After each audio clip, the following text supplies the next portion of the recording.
Good morning students. आज हम नया चैप्टर स्टार्ट करने जा रहे हैं। Chapter number 8 water resources. ठीक है, हमने एग्रीकल्चर की बात की, मिनरल एंड एनर्जी रिसोर्सेज की बात की। आज हम 8 नंबर चैप्टर की बात करते हैं वाटर रिसोर्सेज। ठीक है, मतलब वाटर रिसोर्सेज क्या होता है, क्यों हमें इनको मैनेज करना चाहिए, हमारे आज के प्रेजेंट टाइम में पानी की क्यों इतनी ज्यादा स्कैर्सिटी हो रही है, कमी हो रही है, क्यों जो हमारी गवर्नमेंट है वो बहुत ज्यादा प्लान्स और बहुत ज्यादा प्रोजेक्ट्स लगा रही है जिससे पानी सेव हो। ये तो हम सबने सुना है, सेव वाटर सेव लाइफ, है ना। तो आज के टाइम में हमारी पानी की इतनी ज्यादा कमी क्यों हो रही है। तो देखो, जो हमारी अर्थ है उसके अंदर, मतलब जो हमारी अर्थ है वहां पे 71% पानी है और 29% लैंड है। अब आप ये सोचोगे कि 71% पानी है, इतना सारा पानी है और धरती में लैंड तो जमीन तो बहुत ही कम है, फिर भी हमारे यहाँ पे पानी की इतनी कमी कैसे है ना। बनता है ना ये क्वेश्चन। तो देखो, हमारे अर्थ में क्या है, टोटल 71% वाटर है और 29% क्या है, लैंड है। अब देखो, जो ये 71% है इसमें से 97% तो क्या है, सॉल्टी वाटर है और 3% ही क्या है, ओनली फ्रेश वाटर है। समझ रहे हो कि हमारे अर्थ पे टोटल पानी है कितना, 71%। तो मतलब बहुत ज्यादा पानी ही है, लैंड जो जमीन है वो तो बहुत कम है। लेकिन उस 71% में से जो 97% जो पानी है वो क्या है, सॉल्टी है, मतलब कि नमकदार, जो पानी हम यूज नहीं कर सकते वैसा पानी है। तो क्या उस पानी का होने या ना होने का कोई फायदा ही नहीं है। तो फिर इतना पानी है भी और जिसको हम यूज भी नहीं कर सकते। ठीक है, तो ओनली 3% ही ऐसा वाटर है जो फ्रेश वाटर है जिसको हम सब लोग यूज करते हैं। तो इस 3% से ही हमें पता चल रहा होगा कि हमारी इकोनॉमी में, हमारे अर्थ पे पानी की परसेंटेज कितनी कम है, ओनली 3%। ठीक है, और पॉपुलेशन कितनी ज्यादा है। ठीक है, तो इसीलिए हमारे यहाँ पे क्या है, पानी की कमी है, वाटर की स्कैर्सिटी है। इसीलिए गवर्नमेंट बहुत सारे प्रोजेक्ट्स या फिर बहुत सारे ऐसे प्लान्स, पॉलिसीज बनाती है जिससे वो पानी को सेव कर सके। ठीक है, बहुत सारी स्कीम्स भी चलाती है। तो देखो, ये हमारी क्या है, अर्थ है। ठीक है, हमारी अर्थ में टोटल पानी है 71%। उस 71% में से 97% तो क्या है, ओशियन वाटर, मतलब सॉल्टी वाटर, और ओनली 3% क्या है, फ्रेश वाटर। ठीक है, अब वो फ्रेश वाटर भी 3% कैसे होता है, मतलब मान लो कोई रेन का पानी आ गया या फिर कोई बर्फ वगैरह पिघली, ग्लेशियर्स होते हैं जो बर्फ वगैरह वो पिघल गई, तो फ्रेश वाटर में ये वाला पानी भी इंक्लूडेड है। ठीक है, तो इससे हमें पता चल सकता है कि उस फ्रेश वाटर हमारे पास कितना कम परसेंटेज में है।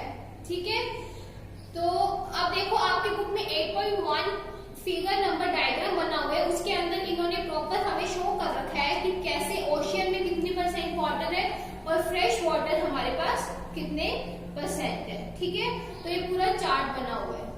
ठीक है, अब आप देखोगे कि हमारे जो इंडिया के अंदर जो टोटल पानी का जो यूज होता है, ठीक है, मतलब हमारे इंडिया में टोटल पानी कितना है, 11869 क्यूबिक मीटर, इतना पानी अवेलेबल है हमारे इंडिया में। ठीक है, out of which only 1123 billion cubic metre is used, जिसमें से 1123 बिलियन क्यूबिक मीटर यूज हुआ।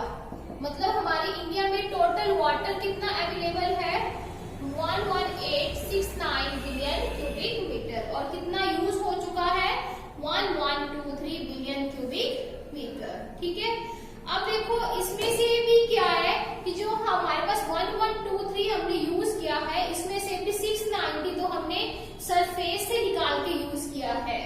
ठीक है, मतलब जो 690 है वो क्या है, हमारा सरफेस पे इकट्ठा हुआ, जैसे बारिश वगैरह वाला पानी हमने यूज कर रहे हैं हम, और 433 मिलियन क्यूबिक मीटर है वो क्या है, ग्राउंड वाटर का यूज कर रहे हैं। ठीक है, तो मतलब ये इन शॉर्ट इस सिनेरियो से हमें ये कहना चाहते हैं कि हमारे यहाँ पे हैं, यूज कर रहे हैं, मतलब कि उतनी ज्यादा हमारी पानी को लेके डिमांड इंक्रीज हो रही है। तो वो ये कहना चाह रहे हैं कि पहले हमारे पास इतना पानी है जिसमें से हम इतना यूज कर चुके हैं या कर रहे हैं, और आने वाले जो ईयर्स है मतलब 2025 तक जितना हमारे पास अवेलेबल है उससे डबल हमारा क्या हो जाएगी, डिमांड हो जाएगी। तो इसीलिए हमें अभी से पानी क्या करना चाहिए, मैनेज करना चाहिए, प्रॉपर ऐसे प्लान्स और पॉलिसीज का यूज करना चाहिए जिससे क्या हो, हमारे वाटर की सेविंग्स हो।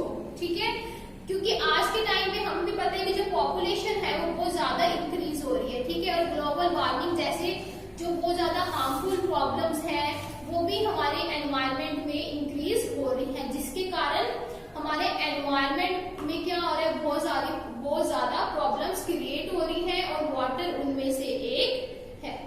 क्लियर? तो वाटर रिसोर्सेज का इंट्रोडक्शन समझ में आया कि वाटर क्या है, कि हमें नेचर से मिला है, लेकिन फिर भी हमारी जो अर्थ है उसपे इतना 71% वाटर होने के बावजूद भी हम सिर्फ 3% ही यूज कर पाते हैं। क्यों? क्योंकि जो 97% वाटर है वो क्या है, सॉल्टी वाटर है। क्लियर? अभी हम देखते हैं कि इस वाटर मैनेजमेंट क्या होता है, कि पानी को कैसे कैसे मैनेज करना चाहिए, और गवर्नमेंट ने पानी को मैनेज करने के लिए, उसको कंट्रोल करने के लिए, सेव करने के लिए क्या क्या मेजर्स का यूज किया है, क्या क्या प्रोजेक्ट चलाए हैं, अभी हम उन सब के बारे में डिस्कस करते हैं। तो वाटर मैनेजमेंट क्या होता है, वाटर मैनेजमेंट के अंदर वो टेक्निक्स, वो प्लान्स आते हैं for the distribution, development and orderly use of water, कि हम वाटर का कैसे डिस्ट्रीब्यूशन करना है, हमें कैसे और वाटर हम जनरेट हो सकते हैं, मतलब कैसे हम वाटर को सेव कर सकते हैं, और अल्टीमेट हम कैसे उसको यूज करें ताकि क्या हो, डिमांड और सप्लाई दोनों में कोऑर्डिनेशन हो। कोऑर्डिनेशन मतलब बैलेंस हो। तो वाटर मैनेजमेंट क्या होता है कि बहुत सारे प्लान्स, टेक्निक्स जो वाटर को डिस्ट्रीब्यूट और ऑर्डरली यूज करने के लिए बनाए जाते हैं ताकि हमारी डिमांड और सप्लाई में क्या हो, बैलेंस बना रहे। ठीक है, अब देखो जो हमारी जैसे बारिश होती है, तो जो बारिश का पानी होता है वो नदियों की हेल्प से सारा वेस्ट नहीं जाता है, जैसे जो भी नालियां होती है इन सब से बारिश का पानी क्या होता है, वेस्ट हो जाता है, क्योंकि उसको कोई भी यूज नहीं कर सकता। तो अगर उस पानी का प्रॉपर यूटिलाइजेशन किया जाए, ठीक है, ताकि हम क्या कर सके, जो भी हमारी पॉपुलेशन बढ़ रही है या फिर जो भी प्रॉब्लम्स हमारे एनवायरनमेंट में आ रही है उसको टैकल करने के लिए अगर हम गंदे पानी का यूज करके उसको साफ कर ले, तो इससे क्या हो जाएगा, हमारा पानी सेफ हो जाएगा। जो कि आज के टाइम पे गवर्नमेंट ने ऐसे बहुत सारे प्रोजेक्ट चलाए हैं जिसके अंदर इम्प्योर वाटर को प्योर के अंदर कन्वर्ट किया जाता है, देन उसे फ्रेश वाटर बना के सर्व किया जाता है। ठीक है, तो इसके लिए गवर्नमेंट ने इंडिपेंडेंस के बाद में बहुत सारे मल्टीपर्पज प्रोजेक्ट्स चलाए, लॉन्च किए। कौन कौन से प्रॉब्लम को सॉल्व किया, फ्लड की, ड्रॉट की, इलेक्ट्रिसिटी की, पानी की, इरिगेशन फैसिलिटी भी उन्होंने सॉल्व करी। तो जो सारे प्लान्स चलाए गए, प्रोजेक्ट बनाए गए, इनको क्या बोला गया, the temple of modern India. ठीक है, जो हमारे फर्स्ट प्राइम मिनिस्टर थे कौन, जवाहरलाल नेहरू। ठीक है, उन्होंने इन सारे प्रोजेक्ट्स को क्या नाम दिया, जो भी इंडिपेंडेंस के बाद, the project which are started after independence to solve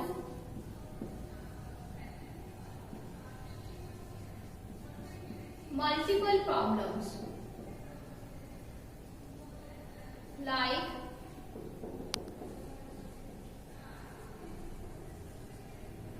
flood and drought,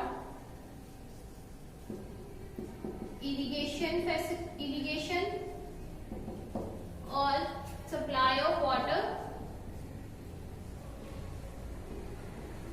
electricity, etc. ठीक है, these are called, in projects को क्या बोला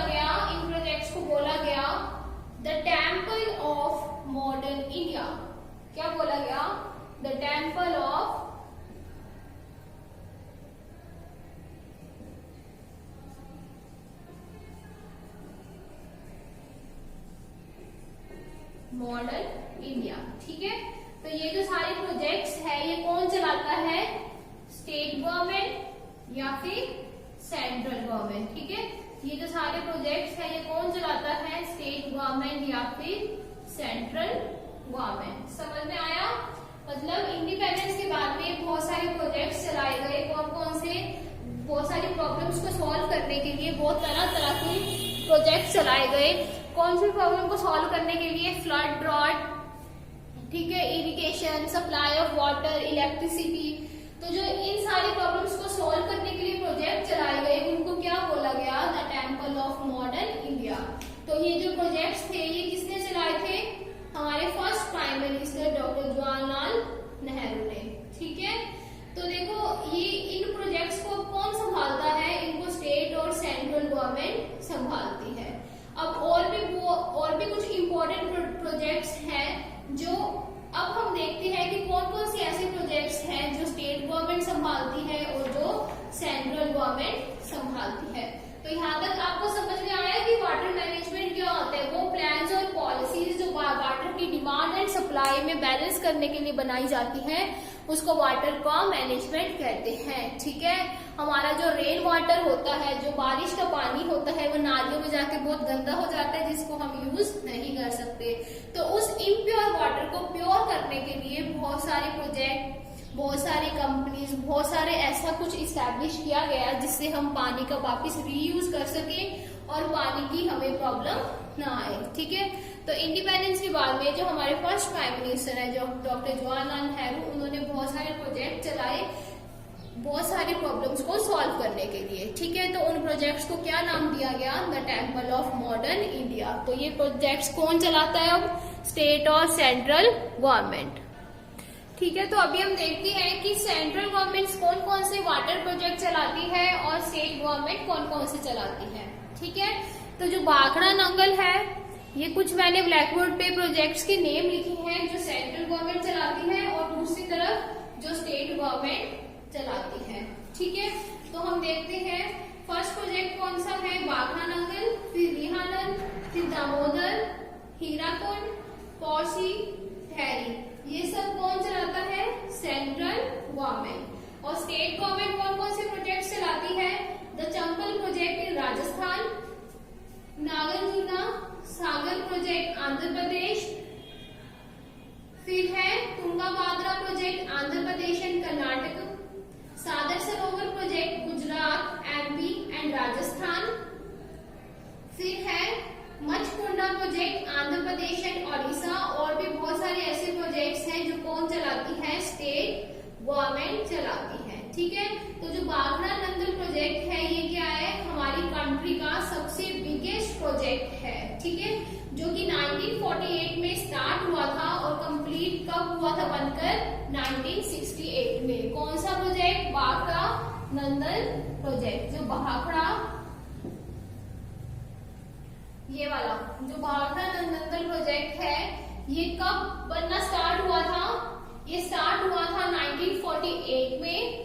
1948 में ये बनना स्टार्ट हुआ था और 1963 में ये प्रोजेक्ट है जो वो बन के कंप्लीट हुआ था 1963 में। ठीक है, ये कहाँ पे है, हिमाचल प्रदेश में है, सतलुज रिवर के पास में। ठीक है, ये जॉइंट वेंचर है। जॉइंट वेंचर मतलब कि इसके ऊपर जो 3 स्टेट्स हैं वो मिलकर इस प्रोजेक्ट पे काम करते हैं। कौन कौन से, पंजाब, हरियाणा और राजस्थान।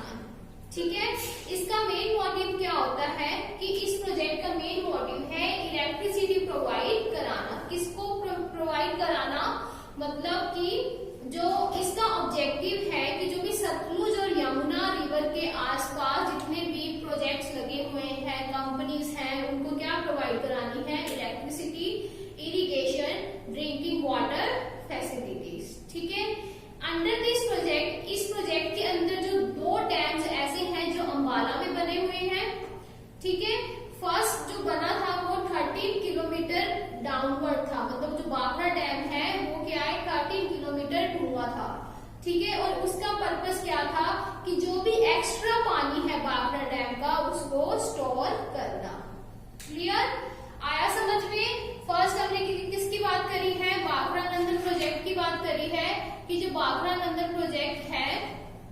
ये कब बनना स्टार्ट हुआ था? 1948 में। और कब बन के कंप्लीट हुआ था? 1963 में। कहाँ पे सिचुएटेड है ये कहाँ पे बना था? बना हुआ है हिमाचल प्रदेश में, सतलुज रिवर के पास में। इसके ऊपर 3 स्टेट्स मिलकर काम करते हैं। कौन से? पंजाब, राजस्थान और हरियाणा। ठीक है। और जो भाखड़ा नंदन प्रोजेक्ट है ये क्या है? इसको क्या बोला जाता है? The new temple of resurgent India. क्योंकि ये क्या है? ये सिंबल है इंडिया की प्रोग्रेस का। क्योंकि जो ये प्रोजेक्ट है अभी इतना, मतलब इसके जो डैम्स है ना इस प्रोजेक्ट के, ये इतने वाइड एरिया में फैल चुके हैं कि इसको हमारी इंडिया की प्रोग्रेस का सिंबल बताया जाता है। ठीक है। तो समझ में आया आपको भाखड़ा नंदन प्रोजेक्ट अच्छे से? ये कहाँ पे बना हुआ है, कौन कौन इसको संभालता है, क्या ये काम करता है, ठीक है, क्यों इसको इंडिया की प्रोग्रेस बोला जाता है, क्या क्या प्रोवाइड कराता है, और ये कौन सा डैम, भाखड़ा नंदन जो प्रोजेक्ट है उसका कौन सा डैम कहाँ पे सिचुएटेड है। क्लियर? तो नेक्स्ट हम दूसरे डैम के बारे में, दामोदर वाले डैम के बारे में बात करेंगे। आज हमने इसका इंट्रोडक्शन देखा और हमने कौन सा डैम किया? भाखड़ा नंदन डैम किया। ठीक है। तो आप इसके नोट्स वगैरह साथ साथ में फिर प्रिपेयर करते रहो और बुक से रीड आउट करते रहो, और कुछ भी डाउट्स हो तो मेरे से पूछ लिया करो।